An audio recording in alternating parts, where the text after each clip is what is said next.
In the 1990 holiday season, the movie Home Alone was unleashed upon the world. Critics had mixed opinions about it, but audiences in large part loved it. I was a member of that audience. 8-year-old me, there in the theater, experiencing the magic of cinema through this movie that is both unique and familiar, both modern and classic. I've watched it many times over the years, and in fact, I watched it 3 times this recent holiday season. Like all great movies, it has stood the test of time, and it still holds up as a fantastic watch. But this year, I started noticing things about it. Deeper elements, you could say. I felt compelled to make a video about it. The more I really paid attention to the things going on in Home Alone, the more I observed the many fantasy elements that provide its core and its narrative structure. These are very interesting observations, I thought. They struck me quite a bit, so let's see if I can articulate what it is that I observe going on.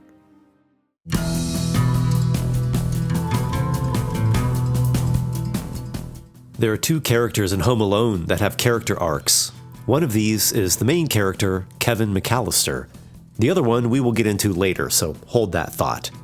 Kevin begins as a pest. He mouths off to his parents and relatives, he whines and complains, and he makes trouble for his family members. There are 15 people in this house, and you are the only one who has to make trouble. Through the events of the movie, he has to learn responsibility and self-control, and he also has to learn how to utilize his knack for troublemaking for a constructive purpose, and ultimately life-preserving purpose. He also begins as incompetent. You're what the French call les incompetents. But as he is forced into a situation in which he must fend for himself in daily life and against the robbers, he must become skillful and capable.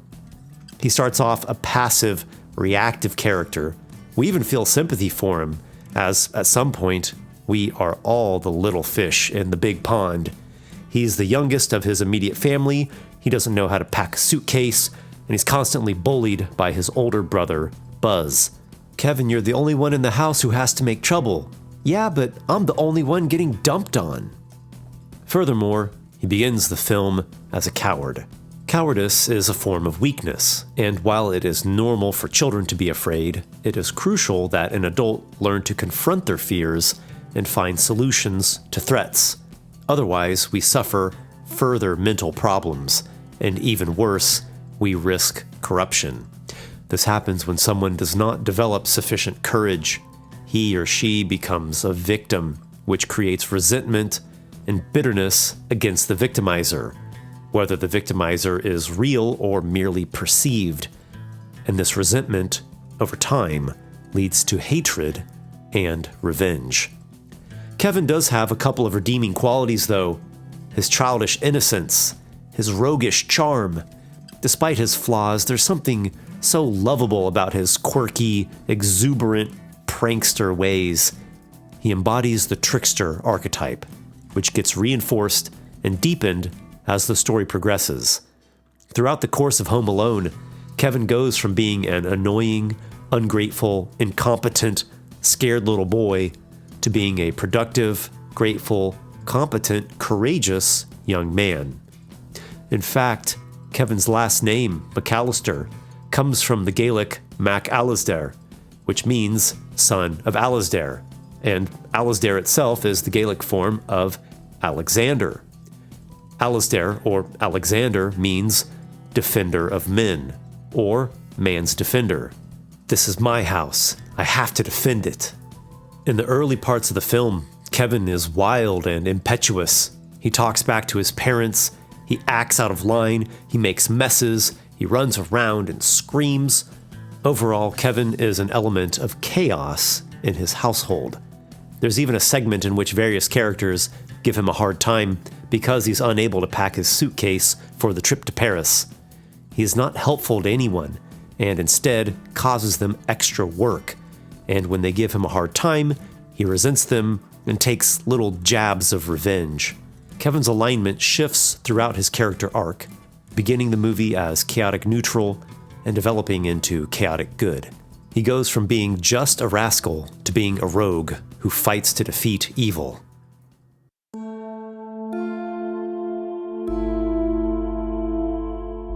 The more that Home Alone spoke to me, the more I realized that this is a mythical tale. The monomyth as proposed by Joseph Campbell, the hero's journey. Kevin does not travel to another place in the typical sense of journeying to a strange land. Instead, with his family absent and the robbers prowling about, his familiar world transforms around him. His mother sends him up to the attic for the night due to his bad behavior, which serves as a sort of threshold or portal into an unusual realm. He even has his moment of hesitation or refusal. "I'm sorry." It's too late. The storm descends that night. The winds of change blow. It is the storm that spirits away our protagonist, much like the tornado carrying off Dorothy's house in A Wizard of Oz. This is how Kevin is thrust into the unknown, how he journeys, so to say, to the special world. Truly, the morning that he wakes up with his family gone, and he walks downstairs to the eerily silent kitchen, he has entered a different world, with strange situations, and new rules and new problems. It is a world infused with chaos. And at first, Kevin gleefully runs amok in what he mistakenly believes is freedom. "I'm free!" he shouts. But soon, he gets a glimpse of the dangers and the terrors that lurk in the chaos. Adults are not all angels. They can have filthy souls. Evildoers lurk about, drooling over the prospect of plundering his house. A fiendish monster dwells in the basement. A ghoulish killer walks the streets at night. Kevin is scared out of his wits. "Mom!" "I need you, Mother. I need you, Father." He realizes that he is not free.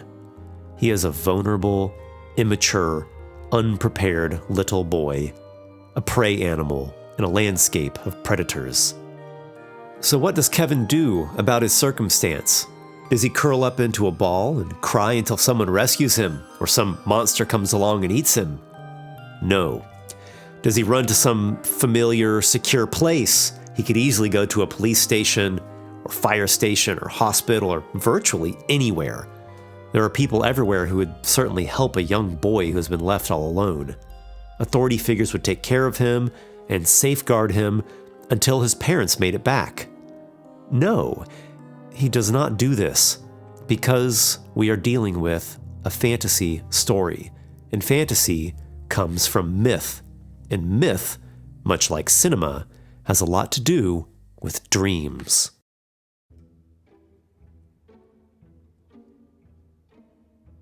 What genre is Home Alone? IMDb places it in the comedy and family categories. Rotten Tomatoes files it under kids and family and holiday. The movie database says it is comedy and family. It's a Christmas movie, you know, one of the greats that we always watch around Christmas time. It's a Christmas comedy movie, right? Well, yes, but when we look at it, its core is actually a fantasy or mythic story. Now, it is certainly low fantasy. It takes place on Earth, not once upon a time or in a galaxy far, far away. It is also low magic in the sense that magic is rare and subtle. The magic is very subtle as it remains within, covered by the outward appearance of realistic things. We can notice it if we pay close attention. There are magic words or a magic wish. Kevin's mother tells him to repeat his wish that his family would disappear, and it ends up coming true. See here, the shadowed face of the saint, the dark angel fulfilling the wish that was made, calling forth the vortex of chaos. There is a magical storm that knocks out the power and telephone lines in the McAllisters' neighborhood, causing them to sleep in, to rush out of the house in a flurry so as to not miss their flight to Paris, and then later makes them unable to contact Kevin by phone. A further aspect of the situation is that a neighbor boy comes over while the McAllisters are getting loaded into the transfer vans, such that when the older cousin takes a head count, she mistakes the neighbor boy for Kevin. The whole situation is so far-fetched. It depends on a number of peculiar factors, all conspiring in unison. It is sort of believable, but really what is happening is that we, the audience, are beholding the magic wish playing out. We are also beholding a matter of fate. Kevin plunders a treasure chest or a cave of wonders in the form of his brother's personal belongings. There he finds tools and weapons that help him in spectacular ways during the ordeals of his hero's journey. And of course, I have to talk about Kevin's trickster magic. He makes the pizza delivery boy and the robbers think that dialogue from a movie on his television set is actually people talking in the house. He disappears within the nativity scene outside the church. He slides down the stairs on a sled, and then when he steals a toothbrush and runs away, he evades the police officer by sliding with perfect grace and timing across an ice skating rink. He performs essentially two different elaborate spells or magical rituals. The first is when he makes it appear as though there is a holiday party taking place at his house. And this glamour makes the burglars go away. Also during this scene, Kevin makes use of a life-size image of Michael Jordan, who is a great modern hero, showing how Kevin is calling upon the mythic spirit of the hero in order to win through the trials of his journey. The second trickster spell is Kevin's intricate warding of his house with all manner of fantastical traps, from gouts of flame, burning brands, to pitfalls and spikes, to a wondrous rope trick for an escape. He even has the aid of a little animal, his brother's pet tarantula, who shows up at just the right time as one of the robbers manages to grab hold of him. Now you might say that these sorts of things are not truly magic. They don't involve any explicit magic, like as in Harry Potter or Lord of the Rings. And I do think that is a pretty strong argument. Everything from Kevin's wish to the nighttime storm to all of Kevin's feats of cunning can all be explained by extraordinary skill, combined with the right coincidences, combined with amazing luck. But just because this argument is strong doesn't mean it is the best one. Iron is strong, but the iron statue in the McAllister's driveway keeps getting knocked over. It isn't tethered or connected enough to withstand the intrusion of the massive vehicle of objective reason. It really makes no sense that all these fantastical occurrences could happen. But in a fantasy story, they are tethered. They are connected to the substance of myth and dreams. There is a subtle magic all throughout Home Alone. Look at it, glimmering from the scenes. Listen to its enchanting and mysterious music. It calls to you. The young hero ventures through the mythic landscape until he finds the father figure and reconciles with him, such that later, the father's protective arms come at the worst moment of the nightmare. After the fight with the robbers, Kevin does not go with Old Man Marley, nor with the police. It makes no rational sense. A child would naturally be looked after by the police or by child protective services. But no, we are in a mythic landscape. Kevin returns to his house and, in magical harmony, awakens the following morning to a clean, organized home with his mother arriving, apologizing, and showering him with love, followed by the rest of the family. It's okay that Home Alone is categorized as a comedy movie, and a kids movie, and a Christmas movie. It is all of those. But at its core, it is a fantasy story in the mythic tradition.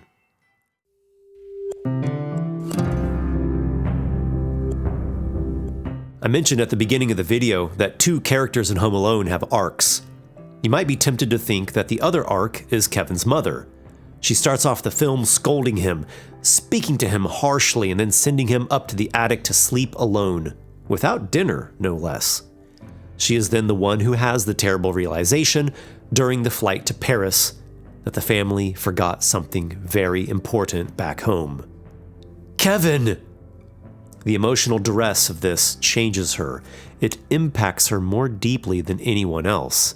She then spends the rest of the film struggling and battling to find her way back to her son during the extreme hecticness of holiday travels. She has her own ordeals to face. She even has a serendipitous encounter with a helpful character played by the beloved John Candy. But, as great as this supporting plot is, it is not an arc in the sense of character development. That's because her character is already developed when the film begins. She embodies the archetype of the mother, specifically the good mother, and her alignment remains lawful good throughout the whole story. She has flaws, and she makes mistakes, as any three-dimensional character does, but even at her worst, in the early part of the movie, it's only because she's overloaded and stressed out, not because she doesn't care about Kevin. In the instant she realizes that Kevin was left all alone, her true colors shine through. Her self-sacrifice is immense. She will not leave the airport unless it is on a plane. She pleads and she bargains to find a way to get back home. She doesn't even sleep. Her conviction and her personal code are so strong, she accepts nothing less than her absolute maximum effort to reach her son and atone for her misstep of leaving Kevin home alone, which was not even completely her fault in the first place. It was an accident. It was an oversight of the whole family, really. It was fate. Kevin's mother does not have a character arc. It is Old Man Marley. At the beginning of the movie, he's portrayed like a vampire or a ghoul. He's only seen out at night, alone and in the cold. He's this old creature who has killed his own family and half the people on the block, and his magical coffin of salt turns the bodies to mummies. He is a serial killer, the South Bend Shovel Slayer, and the McAllister boys, especially Kevin, are terrified of him. Curiously, the name Marley is also shared by a character in another wonderful Christmas story, A Christmas Carol, by Charles Dickens. Many people nowadays don't realize it, but A Christmas Carol had a major cultural impact on the celebration of the Christmas holiday in the UK and America. This book was the catalyst that brought about the modern Christmas that we know and love, with the feasts and the joyfulness and the sense of love and charity throughout it. There have been lots of film adaptations of A Christmas Carol over the years, and many of them are good, due to the source material being so strong and so rich in creativity and human soul. A Christmas Carol is also a fantasy story, and indeed, its fantastical elements are quite strong, with ghosts, mystical visions, and major supernatural and spiritual elements, including the ghost of Jacob Marley, who was Scrooge's only friend at the time of Marley's death. Though the two were not even that close to one another, Marley plays an important role in helping Scrooge and introducing him to the three Christmas ghosts that come to visit. In Home Alone, Kevin comes across Old Man Marley a couple times, which sends Kevin running in terror. However, during a profound and pivotal scene in the movie, we discover that Marley is actually not a monster. He's not a serial killer. He's a kind old man who's enduring his own problem of being distanced from his family. In this scene, Marley and Kevin both help each other to realize how important their relationships with their families are. It is a turning point for both of them, emotionally and spiritually. It sets them on the course to confront their challenges and their fears, and ultimately come back into loving union with their family members. This transformation of Marley from monster into angel turns out to be crucial to Kevin's success. When the robbers finally get hold of Kevin at the end of the night, Marley shows up just in the nick of time with his snow shovel, like the hammer of justice, and saves Kevin. This moment is not really a Deus Ex Machina plot device, because it is through Kevin's courage and love that he talked with Marley at the church, turning a perceived threat into a guide and an ally. Through Kevin's own agency, he set up this possibility for aid from Marley when the moment would come that he most needed it.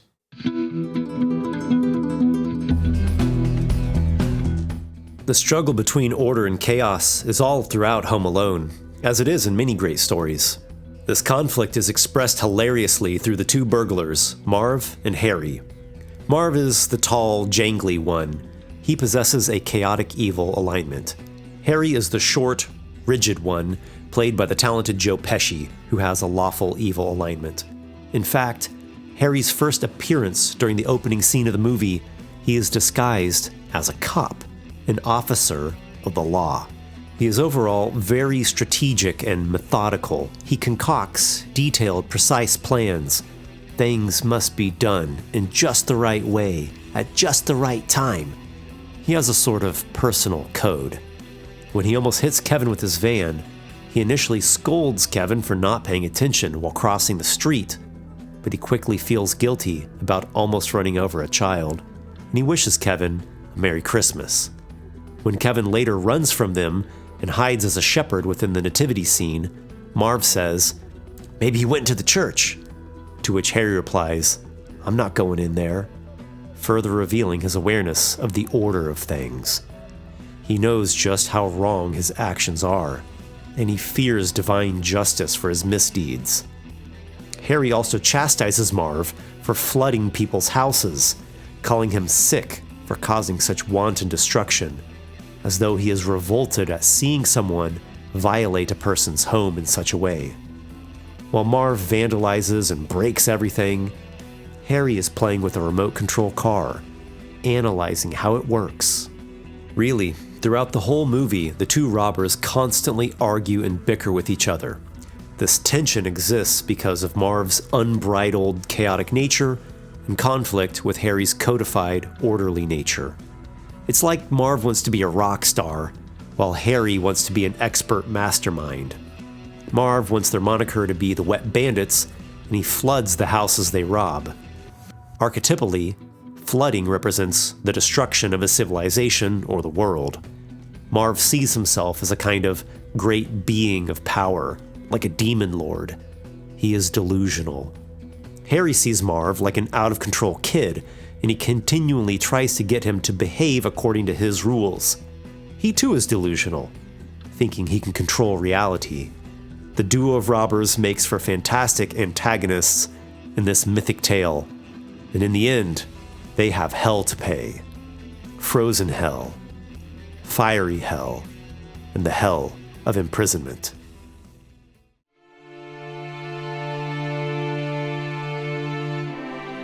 There are many funny and charming moments in Home Alone, and there are a few different touching moments as well.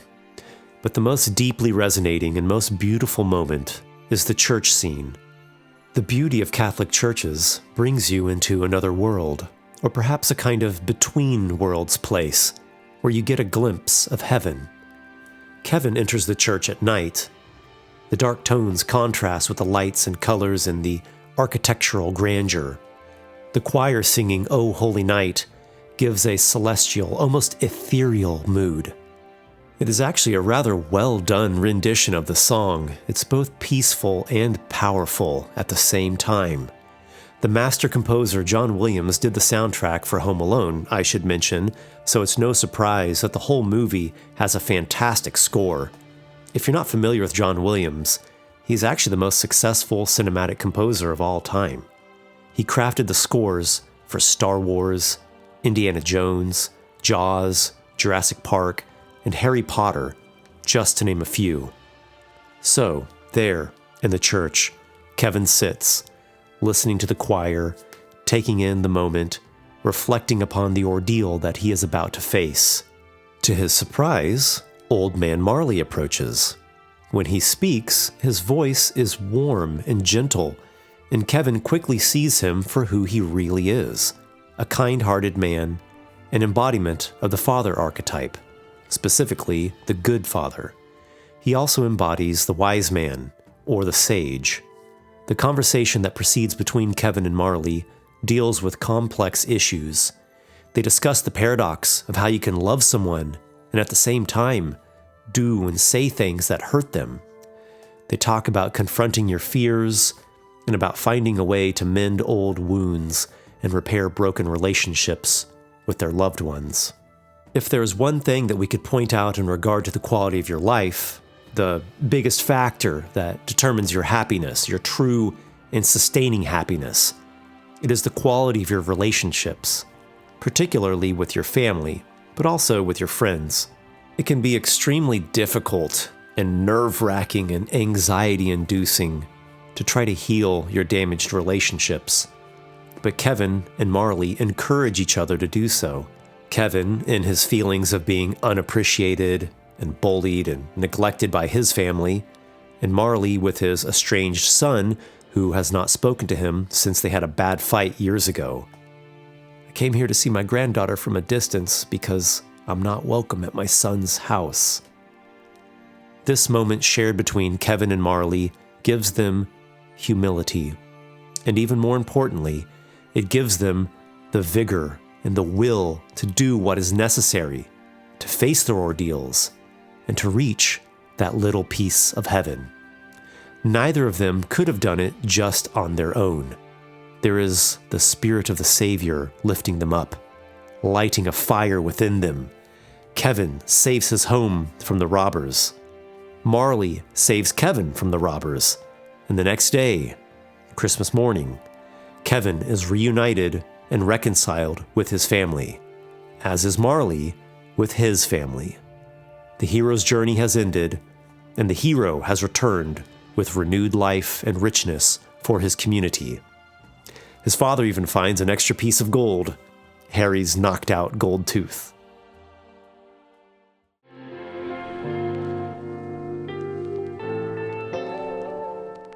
Alignment charts can be difficult to create because many characters are difficult to assign a single alignment to. People are complex, but here's my best shot. The only character that I can call lawful good is the mother. She is the most dedicated, the most self-sacrificing, the most fervent and zealous person in the movie. Her love for her son is tremendous, and despite her flaws, her care for people in general is clear. There are a few neutral good characters: Marley, Mr. McAllister, and Gus. Neutral goods basically are characters who just do the best they can to do what's right. They don't have any radical behaviors towards rebelliousness nor strictness. Marley, for example, is a kind old man who is tragically suffering from a mistake he made in the past, and he is instrumental in helping Kevin and defeating evil. Mr. McAllister, the father of Kevin, is caring in a general sense, and he's patient and supportive and good-natured. He does make efforts to help the situation, such as trying to speak French so he can make phone calls to find someone to aid Kevin. But he does not possess the same righteous conviction as the mother. John Candy's Gus, the polka king of the Midwest, lends a helping hand to the mother during her crisis. And while he doesn't majorly go out of his way to help, he proves to be a benevolent soul, with his inviting the mother to ride along with his band when she can't find a flight. Kevin's overall alignment throughout the movie is chaotic good. He begins chaotic neutral as a sassy troublemaker, but through his arc, he develops his moral courage. In fact, by the very end of the movie, he might even be neutral good, as his wildness might have been calmed and matured, but that's beyond the scope of the actual movie. I have read a couple people's opinions that Kevin is evil, but I think that is a really weak argument. Like when he steals the toothbrush, he's not really stealing it, but rather running away in terror from Marley, and he just happens to not drop the toothbrush. When he pranks the pizza delivery guy, he could have just scared him off and taken the pizza without paying, but he does pay the guy first, so it's just mischief, not robbery. The Kevin is evil opinions say that Kevin should have just told the police about the burglars and let the authorities handle it, but instead he set up all kinds of sinister, illegal booby traps that injured Harry and Marv in cruel ways. That is just the wrong way to view this movie. This is a fantasy story. And that sequence is about a trickster outplaying two bandits through his quickness, his cunning, and his magical devices. The defining mark of an evil character is that he will hurt innocent people to get what he wants. And Kevin does nothing of the sort. He is wild, unpredictable, and unorthodox. That's chaotic. He fights bravely against evil, and by the later part of the film, he wants to help people. That is good aligned. Even the movie's score conveys this to us through music. Beyond a doubt, there is goodness within Kevin, and it flows from him. The lawful neutral characters in this movie are the airline agents who represent the rules and the policies. I'm sorry, ma'am, I can't do that. I would also say that the police station phone attendants are also lawful neutral. They actually take things to an extreme degree, getting so wrapped up in their procedures and policies until that's about all they can see. They barely even recognize the distressed mother as a real human being. True neutral characters would be the sister Lenny and the pizza guy. Lenny kind of goes along with the punking of Kevin, but she also half tries to reassure him with, "What are you so worried about, Kevin? You know Mom will pack your bag." Mainly, she's just doing her own thing. The same goes for the pizza guy. He just wants to deliver the pizza on time so he doesn't get in trouble at his job and go about his day. Aside from Act 1 Kevin, the only chaotic neutral character I can think of is the guy who works as Santa Claus. He's parked his car in a no parking zone, his beat-up car with the license plate hanging off of it. He's disorganized and sloppy, and he doesn't really help Kevin. "Hey Santa, can I talk to you?" "Yeah, make it quick, kid," as he tosses away a cigarette. "I got a party to go to." He's so unprofessional. "Sorry, kid, my elf took the rest of the candy canes home to her boyfriend, so here are a few Tic Tacs." Yeah, Kevin doesn't need candy. He does end up listening sincerely to Kevin's Christmas wish to get his family back, but that's not because he's good aligned. It's because you'd have to be totally heartless not to listen to a kid tell you that he wants his family back for Christmas. A good character would have done something to help, but he also doesn't do anything to hurt or to exploit the situation, so chaotic neutral. Lawful evil is Harry. He is methodical, planned out, disciplined, and follows a certain code or order of things. For neutral evil, I'm putting Uncle Frank and Buzz. You could also argue that they're closer to true neutral, or maybe chaotic neutral. It's hard to say. Uncle Frank is a real sleazeball. He's always thinking about himself, always making negative comments. He even forces his wife to steal crystal dinnerware on the airplane. When Kevin makes his wish to Santa to get his family back, Uncle Frank is the last person he names, asking Santa only to return Frank if he has the time. Buzz is the stereotypical bullying older brother, oafish at times, and at other times, playing cruel jokes on Kevin or scaring him with stories about Old Man Marley. It's odd. Sometimes Buzz is portrayed as stupid, but other times he has a kind of sharp wit about him. Like Uncle Frank, nothing he does is severely evil, but he is generally rotten to people and does nothing to help. Lastly, for chaotic evil, we have Marv. Erratic, bumbling, unkempt, possibly drunk or stoned. His motivations are greed and a delusional, vague idea of being some grand floodbringer, a legendary titan who destroys and plunders as he wills. Alignment charts always bring on a bunch of debating and different perspectives, but hopefully my choices make a fair amount of sense. There are a lot of colorful characters in Home Alone, and every scene is a real joy to watch. It's hard to pick favorites, but it just might be my favorite Christmas movie. It's definitely in the top 3.